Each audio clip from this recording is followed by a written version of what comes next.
করলার জমি থেকে সকলকে শুভেচ্ছা এবং অভিনন্দন। আসলে এখন করলার জমিতে সবচেয়ে বেশি যে সমস্যাটা দেখা যাচ্ছে, আপনারা একটু খেয়াল করলেই দেখতে পাবেন। আমি যেমনটা দেখানোর চেষ্টা করছি, আপনারা দেখতে পাচ্ছেন।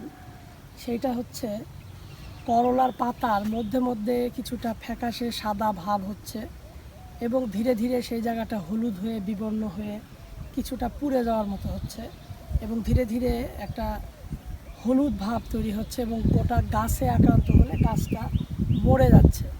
আর মরে যাওয়ার আগেই খাদ্য উৎপাদনের সমস্যা হওয়ার কারণে ব্যাপকভাবে ফলনে কিন্তু একটা ঘাটতি দেখা যাচ্ছে।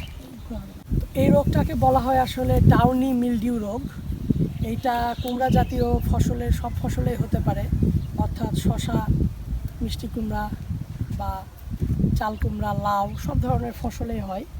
তো আমরা এখানে করলার জমিতে দেখতে পাচ্ছি এবং আমাদের এই এলাকায় যেহেতু ব্যাপক পরিমাণে করলা চাষ হয়, তো সেক্ষেত্রে করলার বেশিরভাগ জমিতেই এই রোগটা দেখা যাচ্ছে। এইটা পুরোপুরি একটা ছত্রাকজনিত রোগ।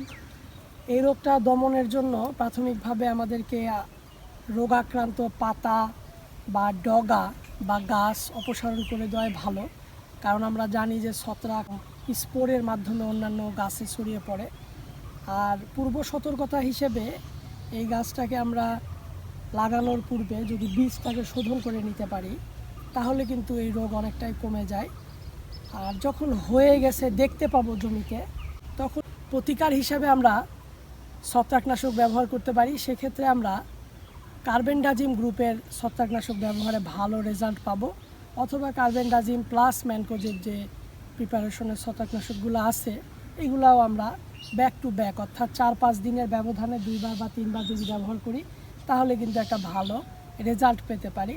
আর এই সময়টাতে এই ডাউনি মিলডিউ আক্রান্ত জমিতে ক্ষণস্থায়ীভাবে আপাতত আপনার সেচ না দেওয়াই ভালো।